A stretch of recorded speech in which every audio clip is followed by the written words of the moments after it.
gente vai falando, vai ter outras perguntas, mas eu acho legal falar um pouco da trajetória. Acho que ano passado eu comentei, e até para as pessoas que estão, acho que nesse momento aí né, da faculdade, pensando como é que é essa transição para a carreira profissional, eu acho que é bem interessante. Bom, como eu falei, eu sou engenheiro civil, me formei na PUC, me formei em ênfase em estruturas. A Ana também foi até, além de mim, ela fez mestrado em engenharia civil, né, Ana? Exato. E eu comecei minha carreira desde o início na obra, né? Literalmente, meu pai é construtor também e sempre me falou que você quer trabalhar com o mercado imobiliário, tem que estar na obra, tem que entender essa experiência de campo, né? Da operação. Então, comecei muito cedo, comecei no primeiro período, eu já estava estagiando. Isso me deu um background muito bom, assim, eu comecei já a entender como é que funcionava tudo que eu estava aprendendo já na prática, né, que a gente sabe que é bem diferente. E aí depois de formado, eu continuei um ano ainda na empresa, era uma empresa familiar, né, tomando conta de toda essa parte de desenvolvimento imobiliário, incorporação, fazendo prédios comerciais, aí no Rio de Janeiro. Hoje eu moro em São Paulo, mas nessa época estudei no Rio, trabalhei no Rio muitos anos. E depois eu queria sempre quis ter experiência no mercado financeiro. E na época existia o Banco Pactual, né, que hoje é o BTG, né, isso em 2002. E aí eu fiz um processo seletivo, um pouco parecido com o da Vinci hoje em dia, era bem, vamos dizer assim, tinha inúmeras entrevistas. Eu não tinha experiência nenhuma no mercado financeiro, tinha 25 anos, tinha basicamente 2 anos de formado, trabalhando só com construção civil, incorporação. Então, não sabia nada. Quando eu falo nada, assim, não sabia nem que era uma opção, o que era uma ação, sabia que era ação, mas assim, então eu tive que estudar em paralelo, pegar alguns livros, começar a entender. Eu cheguei a fazer alguns cursos acho que a gente tinha na engenharia, acho que obviamente deve ter ainda algumas matérias de finanças, né? Mas então eu entrei no back office, lá no Pactual, fazendo contabilidade internacional de ações e das carteiras, e comecei do zero. E aí fiquei lá 2 anos. Depois eu fui para a Opus Gestão de Recursos, também no Rio de Janeiro, fiquei 5 anos. Lá eu tive a oportunidade de montar desde o zero toda a área de back-office internacional, de back-office nacional, o apoio à mesa com os hedge funds. Então, aprendi muito. Então, eu fiquei esse tempo fora do mercado imobiliário, mas aí em 2009, quando a Vinci foi fundada, eu decidi que eu queria voltar para o mercado imobiliário. Estava sentindo saudade já, muita saudade da economia real, dos projetos, e eu decidi que eu ia voltar. E surgiu a oportunidade de ir para a Vinci. A Vinci, os sócios, os principais sócios foram no Pactual, eu já conhecia a turma toda, a gente já tinha trabalhado junto, e a gente assim, cara, vamos montar um negócio do zero. Literalmente, a gente pegou cada um seu laptop de casa, levou para a Vinci, tinha uma salinha no Shopping Leblon. Cara, por acaso eram 20 pessoas, né? As pessoas até perguntavam, é 20 partners porque são 20 sócios? Não, não é isso.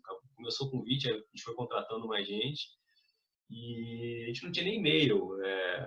Essa história é bem legal, porque assim, eu lembro até hoje a primeira boleta do multimercado que a gente tinha, o 20 e chegando no Gmail, assim, montando uma planilha do zero no Excel, fazendo todos os controles. E naquela época já tinha, quando eu vim, eu combinei que assim que a gente pudesse, a gente ia começar a estruturar uma área de real estate. E foi assim, um ano depois, em 2010, a gente a gente começou a olhar. Em 2011, a gente comprou o prédio onde é a nossa sede hoje, na Bartolomeu Mitre. E era o terreno ali com 3 prédios, a gente comprou e eu fiquei à frente desse empreendimento, já iniciando a área, já botando meu conhecimento aí de obra e de desenvolvimento imobiliário. Então, a gente estruturou toda a operação, o financiamento dessa obra. Foi bem interessante, assim, um mega desafio em termos de desenvolvimento imobiliário. Um prédio, a gente contratou um arquiteto estrangeiro, que é o Richard Maia. Assim, foi um prédio, para quem não conhece, vale a pena conhecer. Acho que a gente tem até, a gente já fez algumas, a gente já fez algumas visitas da PUC lá, né, o Camila? Já Já, teve. todo ano a gente marca com as universidades É. para ter algumas palestras lá dentro da 20 para o pessoal também poder conhecer o nosso prédio. Ali é um case de desenvolvimento imobiliário, muito interessante, assim. E aí depois o Leandro Busquet, que é hoje o nosso head, saiu da BR Malls, se juntou ao time, e desde 2012 a gente está junto aí, trabalhando já há muito tempo. Acho que é uma equipe muito coesa, acho que isso faz, até uma das perguntas a gente vai passar, um diferencial tremendo, assim, já passou diversos ciclos de mercado juntos, por crises. Então, isso faz muita diferença quando você tem uma equipe que já se conhece há bastante tempo, já sabe como cada um trabalha, né? Aí depois eu fiquei, eu já sempre tive a vontade de, eu não acabei não fazendo MBA, né? Não tive trabalhando, não tive tempo, mas eu consegui, eu ainda tinha essa vontade de fazer um curso lá fora. Em 2017, até junto através de um apoio da 20 também, a gente conseguiu. Eu fui para Harvard, fiquei um ano num curso de real estate lá em Harvard. Foi uma experiência assim incrível, que eu nunca esperava poder passar assim de você mesmo. E é legal que depois de muito tempo trabalhando no mercado imobiliário, financeiro, e você poder estar com pessoas de toda a parte do mundo, né? Então foi um ano muito interessante. Eu pude aprender muito. Foi um divisor de águas assim na minha carreira, com certeza. Então hoje a gente está aqui, a gente dentro da 20. Bom, a 20 é uma das maiores gestoras independentes do país. A gente tem hoje aí mais de 36 bilhões sob gestão, diversas frentes. A gente tem a área de private equity, a gente tem a área de compra participações em empresa, a área de real estate, que a gente vai falar aqui bastante. A gente tem a área de infraestrutura, a área de crédito, toda a parte de fundo multimercado, fundo de ações, a área de research, a assessoria, né, para clientes. Então, é um time, assim, é uma empresa muito completa, uma plataforma onde você tem um processo muito grande de oportunidades. E a 20 Real Estate, a gente tem basicamente, já entrando aqui na nossa área, a gente tem hoje duas estratégias. Uma estratégia que já está em período de desinvestimento, que a gente tem um fundo de desenvolvimento que foi criado lá em 2013. A gente captou um fundo para comprar terrenos e desenvolver ativos. Tá? E a gente tem hoje, a nossa principal estratégia hoje são fundos imobiliários, tá? Que é onde a gente veio crescendo desde 2010. Na verdade, começou em 2012 essa estratégia, com 20 shoppings, que a gente vai falar aqui. Mas a gente veio crescendo e hoje a gente tem 4 fundos, 3 deles já são listados, o quarto vai ser listado em breve, que é um fundo de fundos. Então, a gente tem uma estratégia de shoppings, que é o VISC, o VILG com a estratégia de logística, o VINO com a estratégia de office, e o VIF, que é o nosso Fund of Funds. Tá? Eu sou responsável pela estratégia de logística e também ajudo na estratégia de office, a Érica, que é responsável pela estratégia de office. Então, o Rodrigo Coelho é responsável pela estratégia de shoppings e o Luiz vai ser responsável pela estratégia de fundos, tá? No vídeo. Então, acho que esqueci de alguma coisa, Ana? Acho que do overview. A gente tem hoje Não, acho que tá bom. a gente tem mais ou menos 3 bi sob gestão hoje. Somos 12 pessoas. 12 pessoas.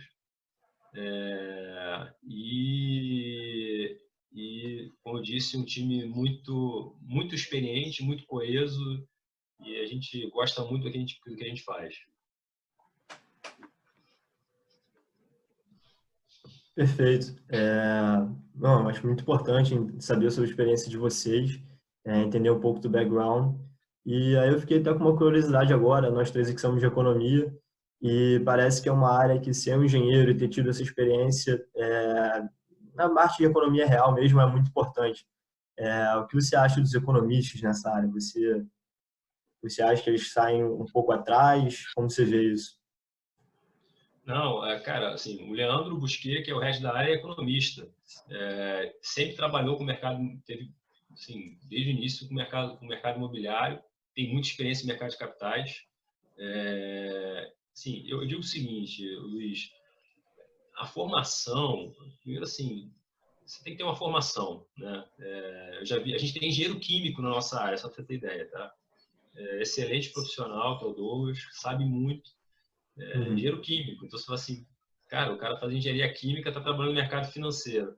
Eu acho que a base, quando você tem um curso forte como economia, engenharia, a própria administração de empresas, dependendo do que você faz, assim, obviamente te dá uma base muito grande. Acho que e fazendo bem feito, não tem regra, cara. Assim, acho que é correr atrás.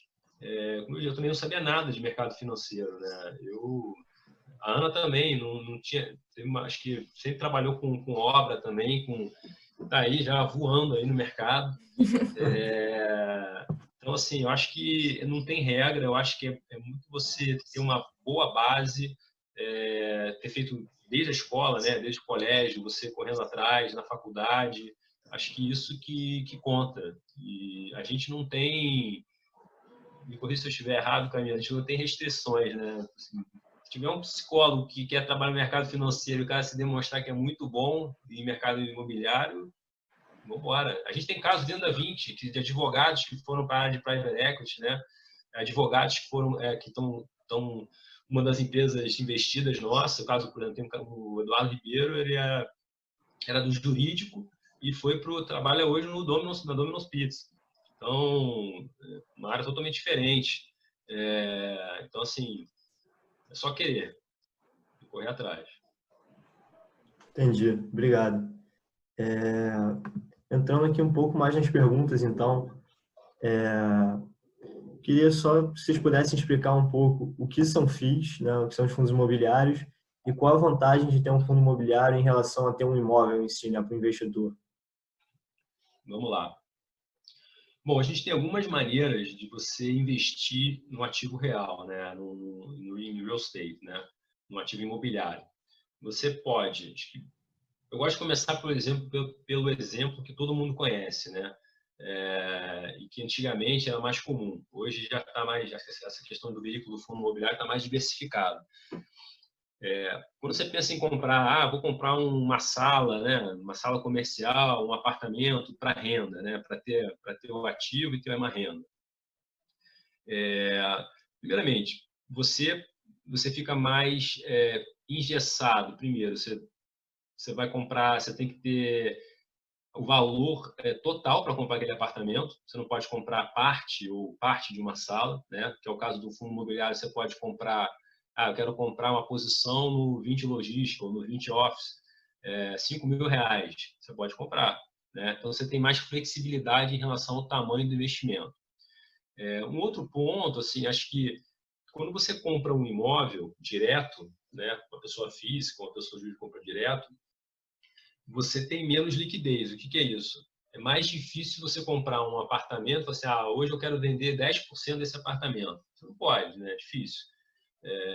Ou até vender 100% também é difícil, né? Você demora mais, você tem menos, a gente chama que menos liquidez, né? No fundo imobiliário, você está comprando cota de um fundo, né?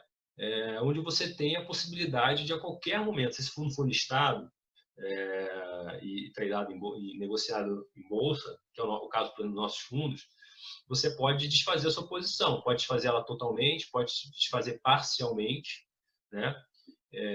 Então isso já é uma outra vantagem. Acho que a terceira vantagem é que você tem uma diversificação maior. Antigamente, assim, há pouco tempo atrás, na época de 2012, você tinha foi até que foi uma época que os fundos imobiliários sofreram quando veio a crise, né? Muito fundo monoativo, que é fundo, você tinha um fundo imobiliário que só tinha um imóvel. Então, o que os incorporadores, os desenvolvedores faziam? Eles pegavam um prédio, por exemplo, o Edifício Galeria lá do Sul América, no centro da cidade do Rio de Janeiro. Ele virou um fundo imobiliário. A gente chama isso hoje meio que de fundo passivo. Ele é um fundo que não tem uma gestão ativa, né? Você não tem, primeiro, aquela questão de poder vender o ativo, trocar por outro, ou fazer uma gestão, você está uma gestão ativa lá no dia a dia do ativo, você tem outros ativos dentro da carteira. Eram fundos monoativos, com uma gestão mais passiva, às vezes ficava vazio, assim, os cotistas acabam sofrendo por causa disso, né? Porque você não tem o gestor lá pensando em girar a carteira e tentar melhorar os rendimentos, etc. Então, a indústria acabou sofrendo muito por causa disso. Hoje, isso mudou, né? A maioria dos fundos tem uma gestão ativa. Tá? Então, essa diversificação, em vez de você comprar, quando você compra um imóvel direto, você vou comprar três salas, uma no Leblon, uma na Barra da Tijuca e uma em Botafogo. Estou diversificando. Ok, mas mesmo assim, é uma diversificação diferente de você comprar uma cota de fundo, onde você pode ter 10 imóveis. Você está comprando uma fração de 10 prédios. E não é todo mundo que tem capital para comprar um prédio, né? Ou então para comprar um shopping, vamos dizer assim. Quero ter uma participação no shopping Paralela, lá em Salvador, que é um dos shoppings que a gente tem, ou então no Ilha Plaza, no Rio de Janeiro. É muito difícil você ter acesso a uma oportunidade dessa. Então, quando você participa de um fundo, você tem essa oportunidade. E no final das contas, que também vem uma outra vantagem, primeiro que você vai receber mensalmente o rendimento, que é semelhante a você receber o aluguel, né? De um imóvel que você compra direto, né? Todo mês aquele aluguel. Você tem, no caso de fundos imobiliários aqui no Brasil e também nos Estados Unidos, você tem uma questão da isenção fiscal. Quando você tem um fundo que ele é listado em bolsa, com mais de 50 cotistas e que ele distribui semestralmente 95% do seu rendimento, você tem uma isenção fiscal para os investidores de pessoa física. Então, isso faz um mega diferencial, né? Coisa que você no investimento direto você não tem, né?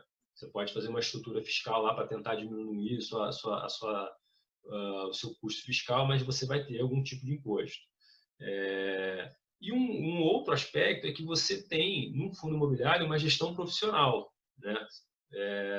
Hoje você tem inúmeras casas muito qualificadas, né? Como eu mencionei, no passado você tinha a questão dos fundos mais monoativos, hoje são fundos de gestão ativa, com um portfólio diversificado e com um time focado, fazendo só aquilo.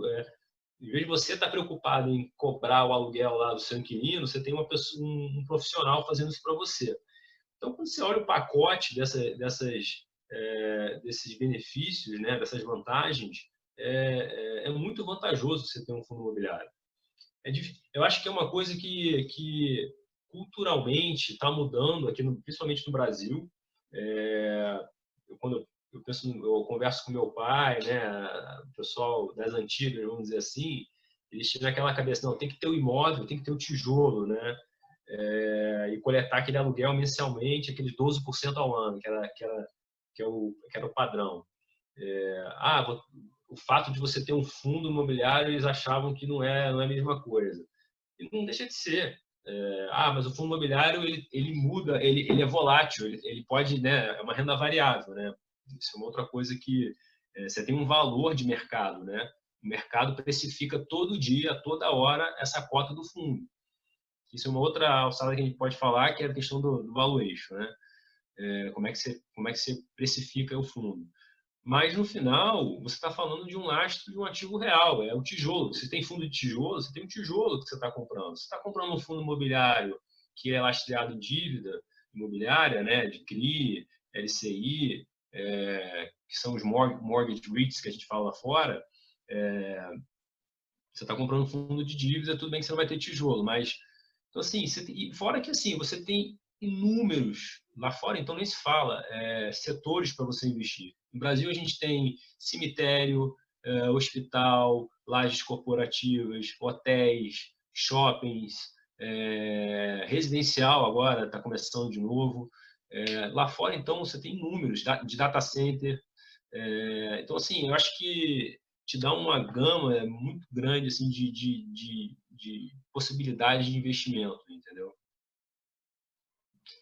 E só mais uma coisa, você tem outra possibilidade de você investir, que são os FIPs, né, que são os fundos de participação, de investimento em participação, que é o caso a gente tem um FIP imobiliário, Mas esse tipo de veículo você usa mais para desenvolvimento, onde você tem SPEs que você investe, são sociedades de propósito específico, para adquirir imóveis, terrenos para desenvolvimento, né? E a SPE você acaba tendo o custo fiscal aí na SPE. Então, assim, sem dúvida que o fundo imobiliário é um veículo para quem quer renda. Assim, é o melhor veículo, até comparado à companhia listada. Eu compro uma ação da BR Malls ou eu compro uma ação do VISC? A BR Malls, você vai ter lá, assim, você tem dividendos também, mas ela não é obrigada a pagar. Assim, você tem que... O fundo imobiliário, a gente faz uma gestão de caixa todo mês. Eu tenho que pegar o meu resultado caixa e no semestre eu sou obrigado a distribuir 95%. Então, isso acaba muda a gestão, a gente é muito no detalhe. Assim, e o cotista sabe exatamente, no fundo imobiliário, qual é o custo que você vai ter. Você vai ter o custo de taxa de administração, né, para pagar o gestor e o administrador. É muito assim, muito clean, você sabe, é muito transparente, né? Diferentemente numa companhia, se ela quiser, vou pegar o resultado e vou reinvestir, não vai ter dividendo. Ou então a remuneração dos executivos. No fundo imobiliário está muito claro, é o aluguel menos o custo lá que está dado e o que sobrar vai para o cotista. Então, a gente assim, nesses anos todos que a gente vem trabalhando, para a gente é muito claro que o fundo imobiliário é o melhor veículo para se carregar a propriedade para renda. Aqui, lá fora, isso é no doubt. Perfeito. Eu concordo, eu acho que essa gestão ativa também dos fundos imobiliários é um diferencial muito grande, porque você, por mais que queira ter a reserva de valor e ter ali o seu tijolo, isso é uma diferença, você nunca vai conseguir administrar tão bem do que os gestores do seu fundo. E então, entrando um pouco nesse quesito, eu queria entender como um pouco do operacional também. O que vocês buscam no imóvel quando vão fazer aquisição, como vocês pensam nos seus locatários também, como vocês tentam minimizar o risco de default deles, vocês têm uma estratégia de dividir os locatários pelos setores de atuação deles também, como é isso? Então, Luiz, vamos lá. Quando a gente vai olhar uma oportunidade, primeira coisa, uma regra do real estate, para qualquer setor. Primeira regra, localização. Acho que eu falei isso ano passado. Segunda regra, localização. Terceira regra, localização. A quarta regra é o timing, né? É o momento que você está entrando, se está certo ou não, né? Isso assim, acho que é a primeira coisa que você tem que olhar. Vou comprar um shopping. Onde é que é esse shopping? No estado tal, na cidade tal. Ele está localizado aonde? Essa região, ela tem, no caso do shopping, a gente chama da área de influência, né? Você vai fazer uma pesquisa, quais são os clientes consumidores que eu vou atingir, se eu fizer um shopping aqui nessa região, num raio de tantos quilômetros, quanto que eu vou atingir de venda, se eu tenho um concorrente do lado, eu não tenho, que tipo de serviço eu tenho ao redor, tenho residencial, não tenho do lado desse shopping, tenho escritórios, tudo isso faz diferença.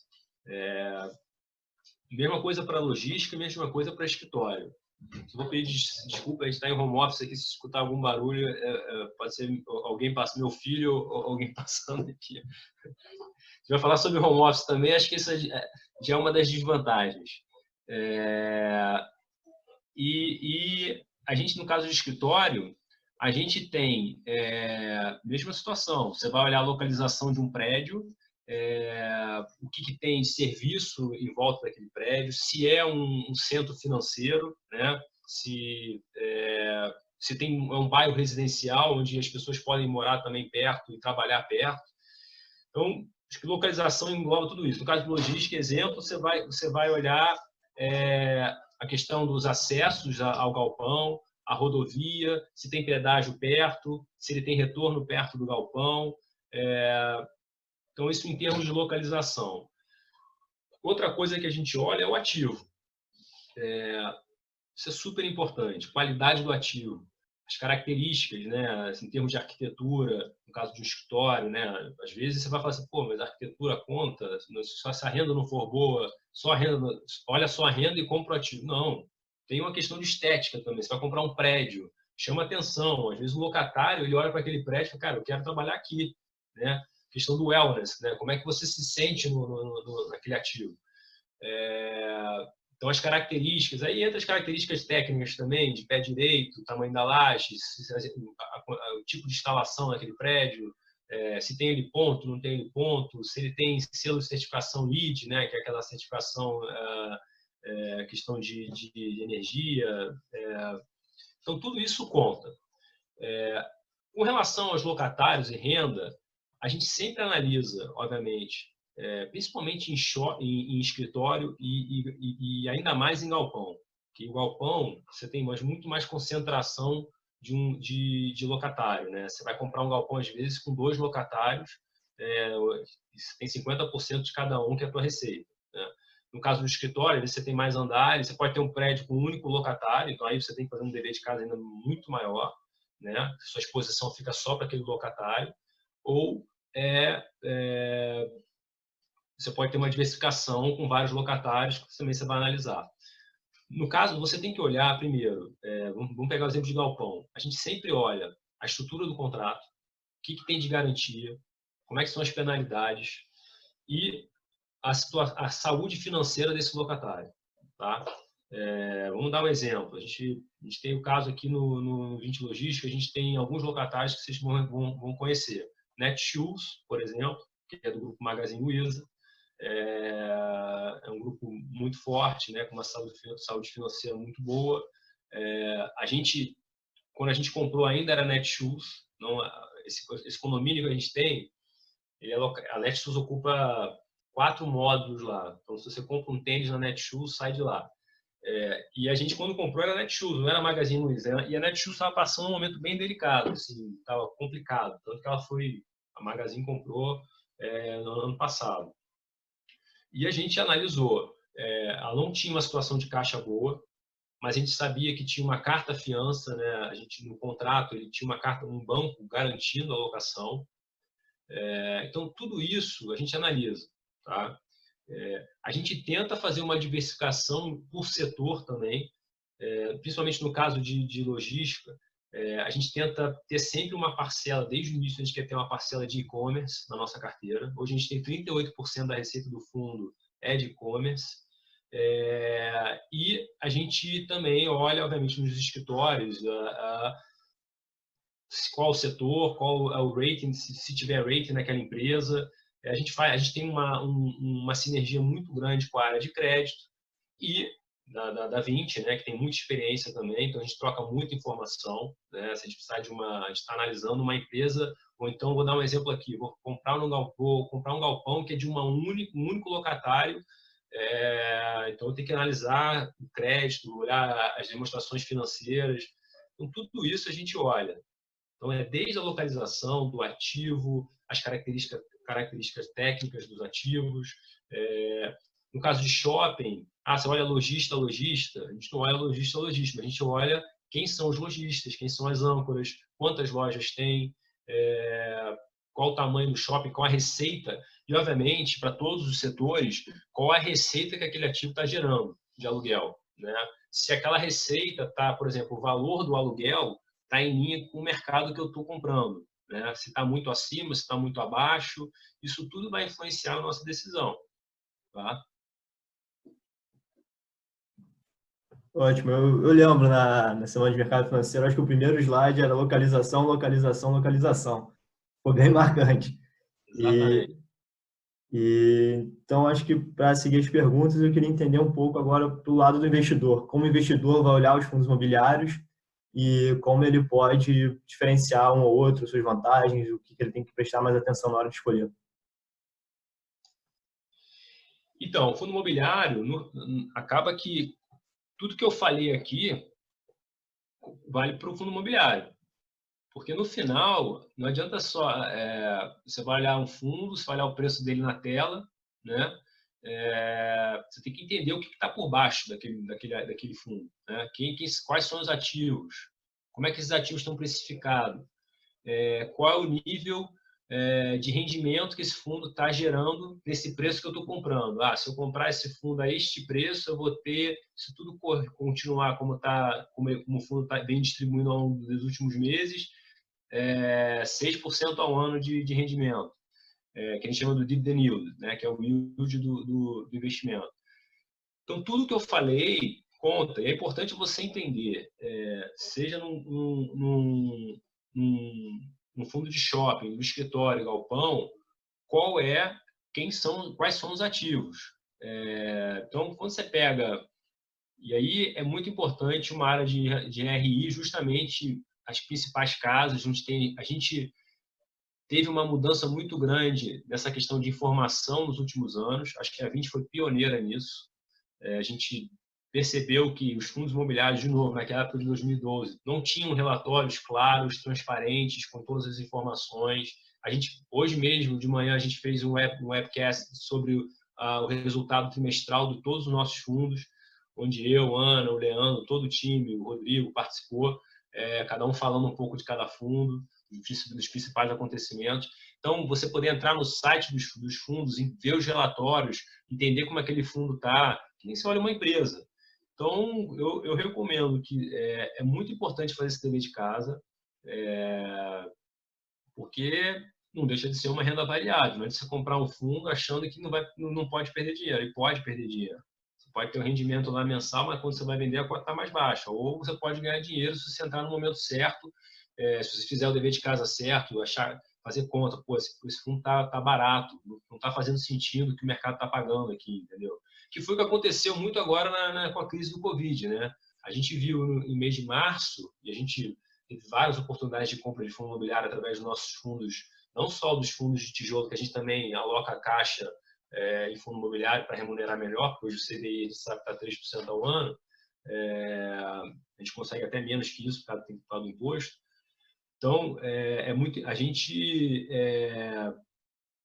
gente acabou olhando também, e é importante você olhar nesse sentido, essa questão, tudo isso que eu falei para os fundos, entender o que cada fundo está gerando de rendimento, o que se a cota está fazendo sentido. E nesse sentido do Covid, acabou acontecendo isso. Teve muita oportunidade. Fundos treinando a 30% de desconto.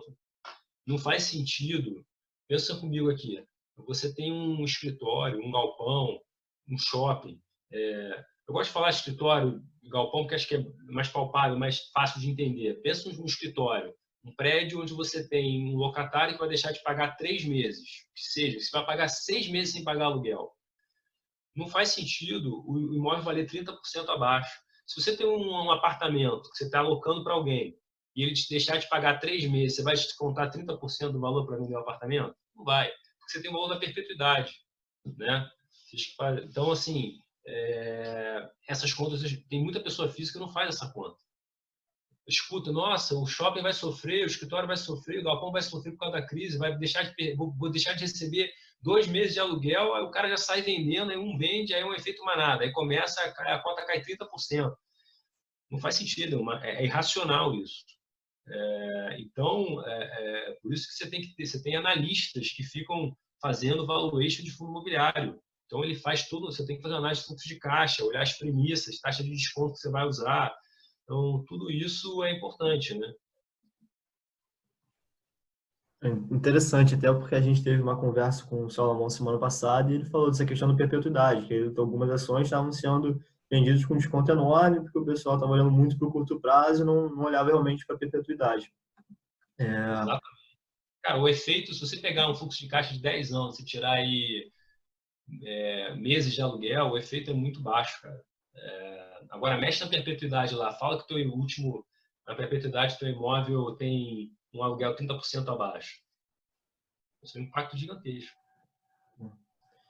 E a gente tem visto que a Vinci, nos últimos anos, tem performado muito bem, performado até melhor que alguns pares no mercado. E qual você acha que são os grandes diferenciais da Vinci hoje e por que ela tem tido resultados tão bons? Olha, Luiz, eu acho o seguinte, eu acho, como eu falei aqui, primeiro eu acho que é uma empresa com muita experiência, assim, o capital humano é muito forte, assim, a gente trabalha muito tempo junto, todo mundo tem muita experiência de mercado, todos os mercados, mercado financeiro, né, no nosso caso, mercado imobiliário, em todas as áreas, de crédito. Eu acho que é um time, assim, eu digo que, estou vendendo meu peixe aqui, obviamente, mas assim, não deixa de ser verdade. eu estou há 10 anos na 20, eu vou te dizer assim, não teve um dia que eu não aprendi algo novo quando eu fui trabalhar nessa empresa. Assim, é um desafio diário, é uma maratona, um Ironman esse negócio. Então, acho que isso acaba... a gente é um time muito... Tem vamos dizer assim, uma competição saudável, né? E acaba que todo mundo quer sempre fazer o melhor. E acho que essa questão, acho que um dos principais pontos dos nossos fundos imobiliários, no caso, que a gente está falando aqui, primeiro, é uma equipe muito experiente, que tem experiência em mercado imobiliário, porque você pega muito... Tem algumas casas que têm gestão de fundo imobiliário que juntou 3 pessoas no mercado de capitais, ou um analista, e que nunca trabalhou, nunca foi numa obra. Você acha que pode parecer que não faz diferença, mas faz muita diferença. Eu acho que eu contei um caso super interessante no ano passado, de um prédio nosso, que se a gente não tivesse a experiência de desenvolvimento imobiliário, esse prédio estava vazio se bobear hoje. Grandes chances, que é o caso do BMA Corporate. A gente, assim, eu consegui, com toda a experiência que eu tinha de desenvolvimento, de projeto, pensar que eu podia fazer um elevador novo dentro daquele prédio para que eu pudesse trazer o locatário para dentro. Então, tudo isso, e cada um, acho que é legal da nossa equipe, cada um tem seus skills, né? Cada um é mais forte em alguma coisa, mas é muito complementar, vamos dizer assim. Então, isso faz um diferencial muito grande, né? E acho que esse tempo que a gente vem trabalhando junto, a gente já se conhece e a gente está... É muito fácil você ter uma equipe que, quando o mercado está indo bem, mas quando está indo mal, é duro. Então, assim, a gente passou muita coisa junto. A gente passou diversos ciclos aí, crises, que a gente falou, cara, o que a gente vai fazer? Como é que vai ser? Peguei a pior crise, das piores, até essa, né, vamos dizer assim, mas foi uma crise muito mais longa, né, em 2015, 2016, que, cara, o mercado imobiliário do Rio estava com uma vacância, assim, tinha acabado de lançar o prédio e não tinha locatário. Tanto que a gente alugou a um preço muito mais baixo, né? Então, eu acho que... E todo o trabalho de diligência que a gente faz, né? A gente análise de investimento. Acho que a gente é muito diligente, a gente faz todas as diligências jurídicas, técnicas, ambientais, e análise de investimento. A gente está diariamente se reunindo, trocando ideia. A gente tem um comitê muito forte, né? E com participação não só do nosso time, mas com o CEO, com o Alessandro, com o chairman, que é o Gilberto Sayão. Então, isso, acho que tudo isso contribui para o resultado. Acho que graças que a gente tem tido até hoje, acho que é resultado do nosso esforço aí e tem dado certo. É uma tendência, acho que muito grande, né? Cada vez mais as equipes que tiverem o melhor soft skills, melhores técnicos, se destacarem as outras. Então, acho que vamos entrando agora um pouco mais na 20, nos fundos. A Ana Carolina e o Joaquim podem começar as perguntas também. Então, a gente estava pensando aqui, frente a essa crise que a gente está vivendo agora, quais os fundos que vocês acham que vai ter efeitos mais permanentes dentre os fundos imobiliários da 20? E o cenário, tipo, é totalmente negativo ou vocês acham que ainda tem alguma oportunidade para entrar? Então, Ana, a gente assim, ainda é muito recente, né? Uma coisa que começou em março, né? A gente sentiu o efeito mesmo. Eu estava até em roadshow do 20 Logística, eu lembro, em fevereiro, aí veio março, começou os fundos desandarem mesmo em relação às cotas, né? Eu acho que, assim, em termos de setor, claramente a gente sentiu, o mercado sentiu, e você consegue perceber isso, o setor de shoppings, né, vem sentindo a crise acho que mais que os outros setores, pelo fato dos shoppings que foram fechados, né? A Ana pode até falar um pouco mais depois o que a gente tem feito aí sobre os shoppings, como é que está toda a parte que a gente está tentando adotar para o shopping. Por exemplo, já tem um shopping que já abriu, né? Que é o Iguatemi Florianópolis. É um setor que está sofrendo, todos os setores estão sofrendo. Esse, assim, em ordem, a gente acha que é shopping, em segundo, escritório, que indiretamente acaba, se começar a recessão a cada vez piorar mais e as empresas podem começar a sofrer, né, em questão de fluxo de caixa, de receita, não ter condição de pagar aluguel, ter que reduzir espaço, não por causa do home office, isso é uma outra discussão que a gente pode ter aqui, mas, então, indiretamente, impacta. Hoje, nossos escritórios, todos os nossos prédios continuam ocupados. Então, assim, a gente tem tido sucesso aí no recebimento, com alguns diferimentos de aluguel que a gente tem feito, mas a gente tem tido sucesso aí nas conversas com os locatários. E terceiro, o setor logístico. Ele também não está imune. A gente também sabe que pode sofrer, mas eu acho que a gente entende que vai sofrer menos. Já está se demonstrando assim. Por causa até os galpões que continuam funcionando normalmente. Vocês estão recebendo em casa as compras que vocês fazem online, se não tiver caminhão na rua, ninguém, aí que para tudo mesmo, né? Então, toda a parte de e-commerce, de alimentos, bebidas, a gente tem, no caso, a gente tem dois galpões alugados para a Ambev. Eu acho que é nessa linha aí que eu falei. Oportunidade, assim, tiveram várias oportunidades, como eu mencionei, no início de março, a gente teve os fundos despencando, como a gente falou agora há pouco, sem um racional. A gente mesmo fez posição, assim, fundos muito baratos, assim, abaixo do custo de reposição, assim, ou seja, estava mais barato eu comprar o fundo do que se eu fosse construir aquele imóvel. Então, assim, mas eu acho que ainda tenho incerteza em relação a acho que essa volta, uma vez que acabar a quarentena, enquanto a gente não tiver uma vacina, vamos dizer assim, né, que está todo mundo imunizado, as pessoas podem ter um pouco de medo ainda de circular. Talvez você não vai ter muita gente circulando ao shopping. Acho que a Ana pode até, né, falar um pouco, acho que dar o exemplo do Florianópolis, né, Ana? Sim. Das atitudes que a gente tem feito, mas assim, só para finalizar, então assim, vai depender muito de como as pessoas vão reagir e como é que vai ser esse tempo, né? Mas nessa ordem eu acho que assim, e acho que as coisas voltando ao normal, assim, as pessoas indo para a rua, a economia retomando, o ativo real ele geralmente volta mais rápido, né, do que os outros ativos. Então você vai ter uma recuperação. Exatamente. Do que a gente está da nossa. Sim. Só complementando um pouco aqui, principalmente pelo setor de shoppings, que eu acho que, como o Ilan já falou, fica evidente que é o setor que foi mais afetado, pelo menos no curto e médio prazo, nessa crise, muito porque logo no início de março, logo que iniciou a crise, todos os, por exemplo, shoppings do portfólio do VIS, que a gente tem 13 shoppings, entre os dias 18 e 23 de março, todos os shoppings foram temporariamente fechados, só permanecendo ali serviços, os shoppings que tinham serviços essenciais, tipo farmácia, supermercado, ou alguns serviços de delivery dos restaurantes. Então, obviamente, a gente de início teve um impacto muito maior no setor, nos fundos de shopping como um todo, porque você tem automaticamente uma redução da receita que vem tanto das vendas como do aluguel mínimo desses lojistas, né?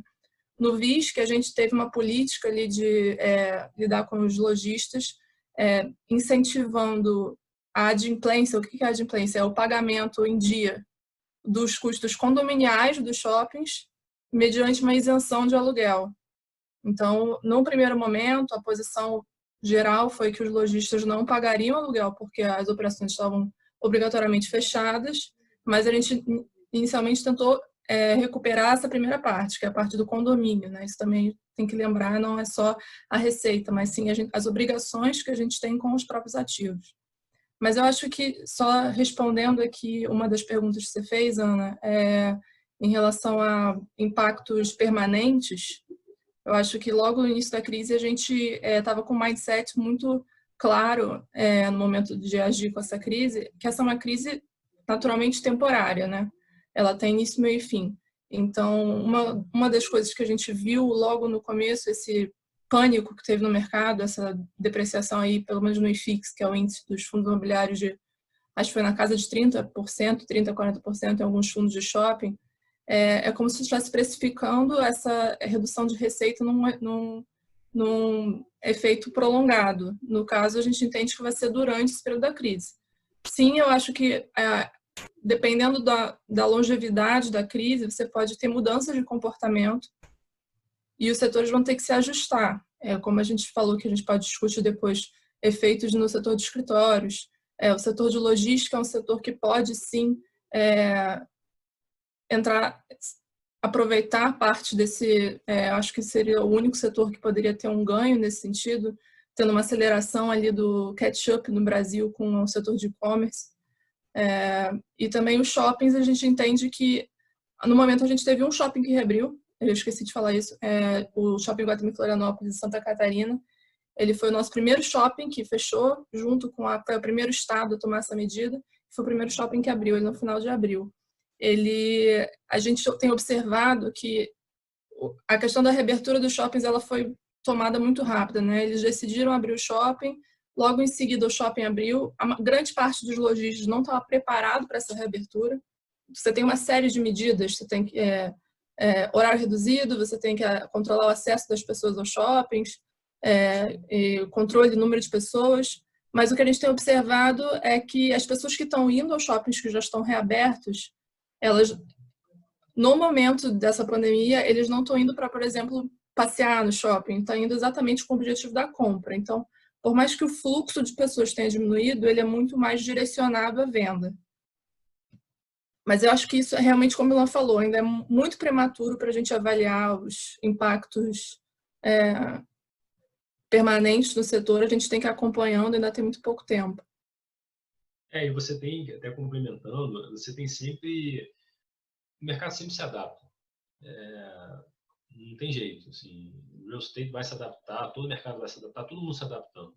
Então, por exemplo, uma das inovações que a gente está fazendo não sei se vocês escutaram, acho que na época de vocês, drive-in, né? Que as pessoas vão de carro para o cinema, vão pegar o estacionamento, fazer uma tela gigantesca e as pessoas ficam no carro vendo o filme.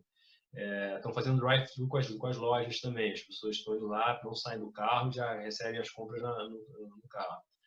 Tudo assim, e o shopping já vinha se reinventando, né?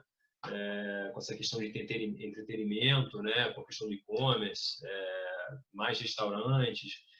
Eu acredito assim que, como a Ana falou, é passageiro. E eu penso o seguinte: uma vez que sair essa vacina, assim, cara, a medicina é muito avançada, alguma hora vai sair. Tem algumas empresas aí, alguns países investindo muito pesado nisso, né? Quando sair, tem um efeito psicológico aí de um otimismo instantâneo que dá um boost assim, muito forte. As pessoas, cara que estava esperando para tomar a decisão de comprar um apartamento, puta, agora vai, ou só fazer uma viagem, setor do turismo, queria comprar uma bolsa na loja tal, ou vai comemorar. Assim, você tem um impulso aí, eu acho que a volta pode ser muito rápida também. Acho que, então, assim, a pior coisa é quando você tem incerteza. Você não sabe quanto tempo vai durar aquilo. Então, as pessoas o mercado fica tenso, fica volátil. Mas eu acho que, assim, claro, como a Ana falou, a gente sabe que tem começo, meio e fim, né? Com essa questão do home office, 21% da receita do 20 Office é da WeWork, né? Uhum. E aí, por exemplo, a XP falou que até o final do ano eles vão ficar de home office. E aí vocês veem uma possível mudança na dinâmica de ocupação dos escritórios, assim, com esse negócio do home office? E como que afetaria os rendimentos e a estratégia do fundo? Então, eu falo um pouco aqui, a Ana pode complementar também. A minha visão, assim, eu acho muito saudável. Vamos lá, toda crise tira um aprendizado, né? Eu acho que é muito saudável, acho que deu um choque de realidade nas pessoas, nas empresas, e para os gestores, para os executivos. Cara, tudo continua funcionando, né? Não necessariamente você tem que ter horário para chegar às 9 e sair aí, sei lá, às 7 horas da noite de um escritório, não quer dizer nada. Você pode trabalhar de casa e você vai funcionar. Ou você pode trabalhar onde for. Vou dar um exemplo. Aqui em São Paulo, tem dias que eu não vou para o escritório. Porque eu tenho reunião, aí de outra reunião, eu tenho uma reunião, vou para um bairro, aí tenho uma reunião daqui a 2 horas, eu vou para um café, fico trabalhando. Porque eu vou ter que voltar para Faria Lima para ir para outra reunião. Eu já fazia isso. Então, hoje com o celular, com todas essas plataformas que a gente faz call de qualquer lugar, reunião de qualquer lugar. Eu acho que isso é muito saudável. Eu acho legal dessa história de que tudo isso está acontecendo, é de ver que você pode ser flexível nesse sentido. Inclusive, no impacto vai gerar economia para as empresas, porque assim, eu fazia, por exemplo, bate-volta, acordava às 4 horas da manhã para pegar um voo às 6, já fiz bate-volta em Recife. Fui almoçar em Recife, voltei. Tudo bem que almoçar não dá para almoçar via Zoom, mas assim, uma reunião, você fazer bate-volta que o cara quer estar presencialmente com você, não faz isso. Esse é talvez um tipo de coisa que as pessoas vão pensar 2, 3 vezes antes de fazer. Mesmo depois que tiver, acho que é a vacina, porque é muito desgastante, custoso de tempo, não só de custo financeiro, mas de tempo também, né? Então, acho que isso acho que é uma das vantagens. Agora, em relação a essa questão, não, porque trabalhar de casa, cara, eu particularmente, assim, eu tenho lido inúmeros artigos, acho que vi a notícia da XP, eu sou cético. Eu acho que na minha própria experiência está funcionando, óbvio que está funcionando, assim, está funcionando aqui, como eu falei, não funcionava antes também. Se eu estivesse no restaurante, ia funcionar também, eu trabalhando de lá. É que não dá. Primeiro que, assim, hoje a gente está numa situação que quem tem filho, se tiver uma estrutura para trabalhar de casa, com um ajudante, né, com babá, tudo bem, mas mesmo assim, você está misturando os ambientes, né? Você não está num ambiente propício para aquilo, né? Mas você consegue fazer um quarto isolado. Bem, eu sinto muita falta da interação com as pessoas. Eu acho que é comprovado que a criatividade, o desenvolvimento de uma empresa, a ligação dos funcionários, a gente chama do bond, né? Tanto que estava se falando, tem uma pesquisa que você tem um turnover, né? Os funcionários pedindo muitos giros de funcionário, é muito maior quando você tem as pessoas trabalhando de home office. Imagina se você contrata uma pessoa hoje, você continua em casa. Fora que eu acho totalmente boring, né? Você está sozinho, você não tem aquela coisa da interação. Então, assim, e fora, cara, a dinâmica aquele ambiente de business, né? Você está... Eu falo do business no meu caso, mas você tem, sei lá, você está no hospital, você tem que estar no hospital, né? O cara, tudo bem que esse exemplo é muito específico, mas assim, você está num ambiente de criatividade, ou então vamos dizer assim, uma empresa de publicidade. Tem a questão da criação, você tem que estar junto, cara. Assim, você pode estar no vídeo, mas é diferente você estar presencialmente, né? Então eu acho que se pegarem as coisas positivas dessa experiência de home office, eu acho que pode ser muito legal para a indústria. Mas eu não acredito. E aí tem só mais um ponto muito importante, as pessoas, mas o escritório então vai diminuir, as empresas vão diminuir de espaço porque parte daquela empresa vai trabalhar de casa. Mas tem agora uma teoria dessa questão por causa da pandemia, e aí influencia na questão de projeto, de novo, o real estate está sempre mudando, né? O conceito de escritório desde 1960, 70, 80 está mudando. Você tinha baias fechadas, depois começou a ter espaço aberto, agora você tem escorrega dentro do escritório, aqueles piscina de bola, né? Então está sempre mudando. Mesma coisa apartamento. Eram apartamentos grandes, depois foram ficar menor, agora tem os micro apartamentos que as pessoas moram em 28 metros quadrados. A gente está em constante mudança. Que é uma coisa legal, né? Você vê que é uma indústria que está sempre se moldando. Então, agora se fala em ter escritórios que é o 6 feet rule, né? Com 2 metros de distância entre as mesas, para que as pessoas se protejam mais em relação à saúde, essa questão de distanciamento. Então, por outro lado, você vai ter uma eficiência pior. Você pode ter mais gente trabalhando de casa, mas você vai precisar de mais espaço. Então, talvez a gente não tenha essa conta no detalhe aí ainda, assim, para saber qual é esse net, né? Mas pode ser que ou não vai ter que continuar, vamos supor, a 20 decide agora que, sei lá, 20, 30% da empresa vai trabalhar de casa, mas de compensação ela vai ter que aumentar em 20% o espaçamento lá das mesas. Então, vai ter que continuar com o mesmo espaço. Então tem esse trade-off aí também, entendeu? Perfeito. Ilan, há uma expressiva correlação entre a atividade macroeconômica e o mercado imobiliário. E após o coronavírus provavelmente causará uma recessão. E assim pode aumentar os casos de inadimplências por parte dos locatários, diminuir o poder de compra do consumidor. E além disso, que nem você falou, até a gente achar uma vacina, a recomendação é não ter aglomerações. Como é que você acha que os fundos de shopping vão responder a isso? Então, vamos lá. O mercado imobiliário, como, né, ele é influenciado, obviamente, pelos drivers aí que a gente sabe macroeconômicos, né? Taxa de juros, né? Consumo, PIB, né? O consumo impacta varejo, impacta shopping, impacta galpão, né? Porque se você tem menos consumo, menos as empresas vão estar estocando menos. No caso de escritório, é basicamente impactado pela questão de geração de a gente chama in-office jobs, né, que são os empregos que necessitam de espaço de escritório, né? Então, cada setor do real estate tem o seu driver, principal driver, vamos dizer assim. No caso de shoppings, assim, eu acho que a gente falou um pouco aqui, né, anteriormente. Você vai ter essa questão da aglomeração, acho que é durante um tempo, né, até que você tenha efetivamente uma vacina. Antes disso, eu acho que as pessoas vão se adaptar, como a gente já está fazendo desde já. Os shoppings estão tomando as medidas, se precavendo em relação, fazendo a leitura de medição de temperatura das pessoas, dos funcionários para trabalhar no shopping. Você tem a questão toda a parte de higienização, com álcool gel, limpeza, né? Então, assim, eu acho que vai sofrer, mas as pessoas vão se adaptar e vão, como a Ana estava explicando, ela vai para o shopping com uma determinada, não para passear, talvez tem muito shopping que funciona. Por exemplo, aqui, o Shopping Guatemi aqui na Faria Lima, você tem toda a parte do Jardim Paulistano atrás ali, que é uma área residencial que tem, cara, não tem serviço ali, só quando você vai para a cidade de Jardim ali.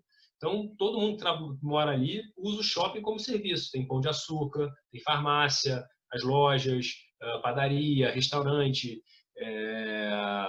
Então, você vai com foco específico, né? Acho que é por aí. Até que e fora isso, gente, tem a questão aí, uma coisa mais olhando no lado da pandemia, você começa a ter aquela questão do efeito também da imunidade em rebanho, né? Então, a partir do momento que X% da população já tá com imunidade, e aí você liberou o lockdown, desafogou a questão dos hospitais, as coisas começam a se retomar, né? Ana, quer complementar um pouco aí sobre a questão do shopping? Acho que... Sim, eu acho que tem um ponto que não é muito comentado. A gente, inclusive, fala disso internamente na equipe, quando a gente fica conversando sobre os impactos da indústria mesmo. Tem uma grande diferença entre como a indústria de shoppings funciona aqui no Brasil e como é a indústria de shoppings nos Estados Unidos, né? E a gente sempre tem essa pergunta de, por exemplo, como a indústria de shoppings nos Estados Unidos sofreu muito, porque foram estruturados de uma forma muito diferente que foi aqui no Brasil, né? Os centros de comércio nos Estados Unidos, eles eram muito afastados dos centros das grandes cidades, eram em subúrbios, e aqui no Brasil foi exatamente o contrário, né? Os grandes shoppings estão no centro das cidades. Então, eles não sofreram tanto como, por exemplo, com o avanço do comércio eletrônico. O Brasil ainda tem uma deficiência muito grande na parte de logística, e os shoppings eles tendem a se reinventar, né? A gente já tem visto iniciativas de marketplace, de, por exemplo, buy and pick up in store. Eu acho que isso é mais uma opinião pessoal minha. Depois acredito que a crise, ainda mais com essa questão de isolamento social, ela só vai acelerar o processo para os shoppings do Brasil chegarem ao que ultimamente seria o dom deles de diferenciação dos shoppings nos Estados Unidos. Seriam grandes centros de convivência e de entretenimento. Acho que as pessoas sentem falta disso, e o shopping ele é o grande ativo imobiliário que pode reunir Isso, e ele sempre teve, como ele está no meio da cidade, ele pode ser muito mais do que um próprio centro de compras, né? Um centro de conveniência, de serviços, de entretenimento. Eu acho que ele pode chegar muito mais próximo dessa revolução. A crise ela tende a acelerar alguns processos, né? Assim como a gente falou do processo de e-commerce, das vendas de e-commerce começarem no Brasil, acho que os shoppings eles tendem a se reinventar mais rápido. Concordo. Até a questão, acho que aconteceu em algumas cidades aí, infelizmente, a questão da segurança, né? Que a gente tem Isso, com certeza. Aqui no Rio, né? Por exemplo, você se sente mais seguro, quem tem criança, quer ir num cinema, no shopping você está numa bolha ali, vamos dizer assim, né? Ambiente climatizado, que aqui no Brasil funciona muito também.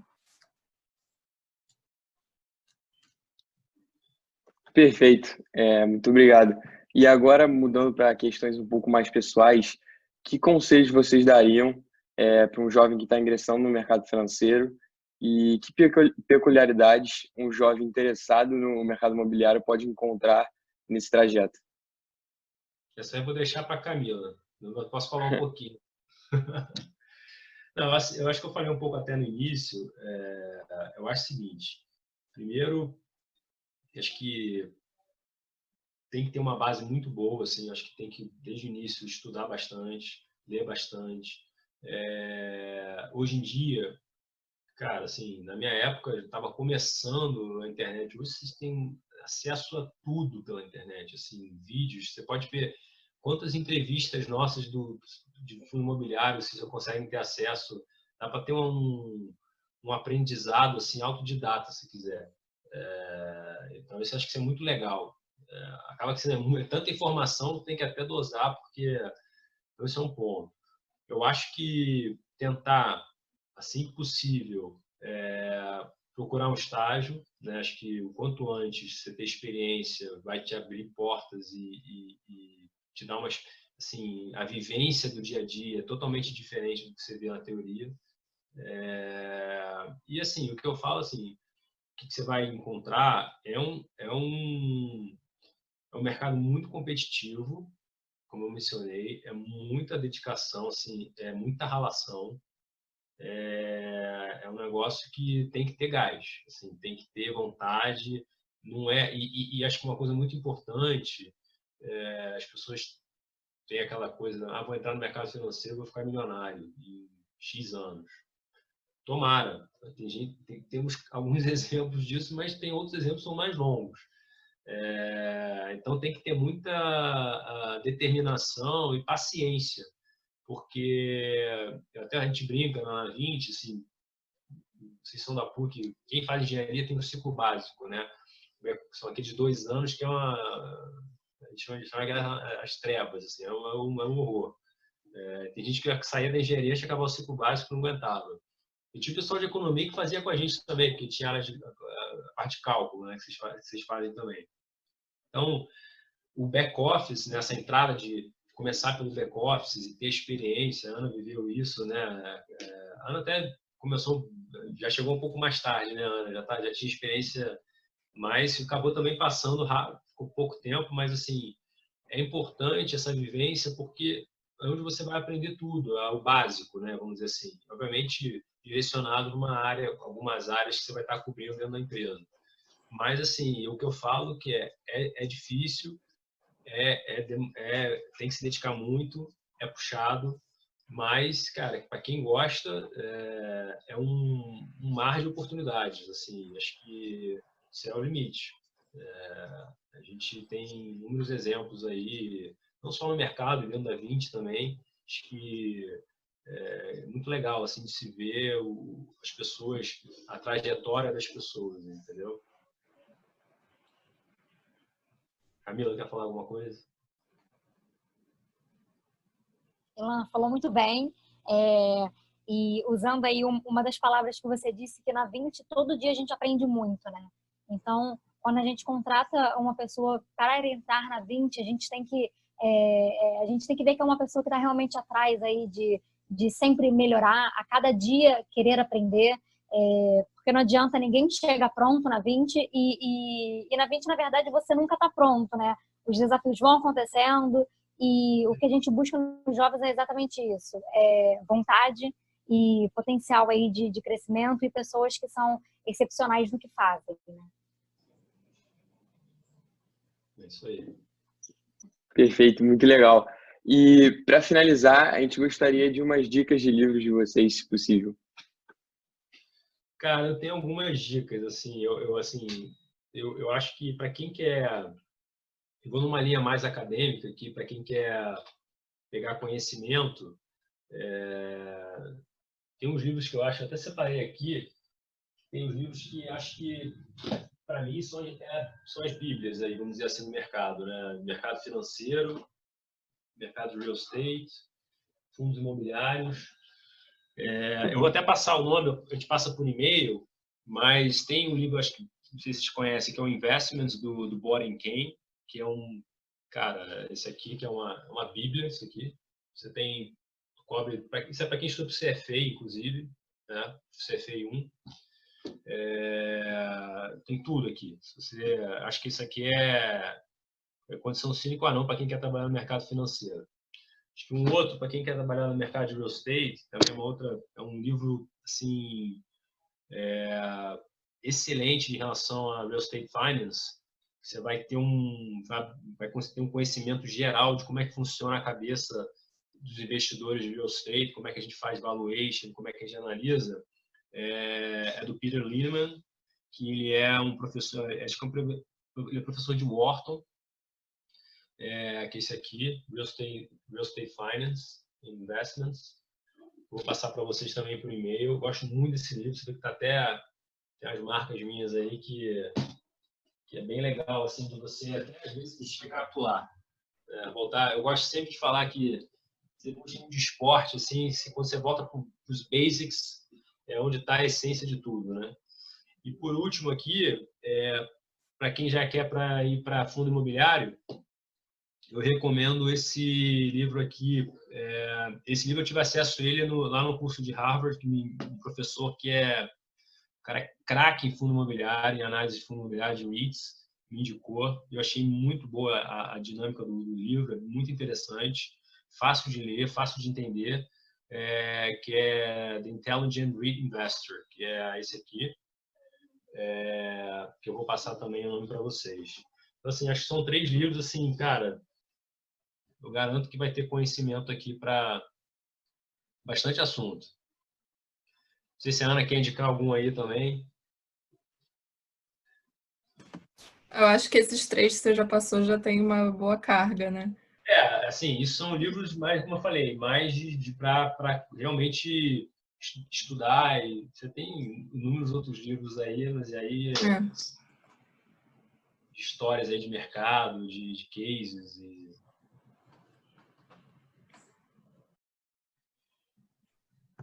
Bem, perfeito. Eu acho que em termos de pergunta acabaram a nossa lista, que a gente tinha passado para vocês também. De novo, eu queria agradecer em nome de toda a Liga por vocês estarem aqui com a gente. Imagino que vocês devem estar com o tempo muito apertado, home office, coronavírus, e para a gente é muito, muito gratificante ver essa parceria que a gente tem com todas as ligas de mercado financeiro e com a PUC especial, e ver que o nosso projeto está dando certo, a gente está conseguindo produzir um conteúdo muito interessante. Só agradecer mesmo por vocês estarem aqui com a gente. A gente que agradece, Luiz, Joaquim, Ana. Como eu disse, é um prazer estar aqui com vocês. A gente está sempre à disposição.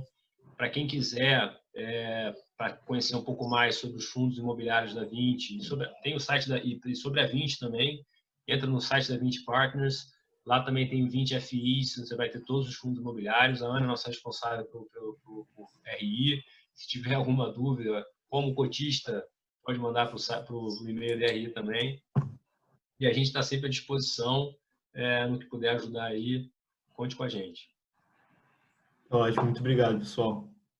Obrigado, gente. Obrigada, Muito obrigada. pessoal. Obrigado. Muito obrigado. Obrigada, gente. Até mais.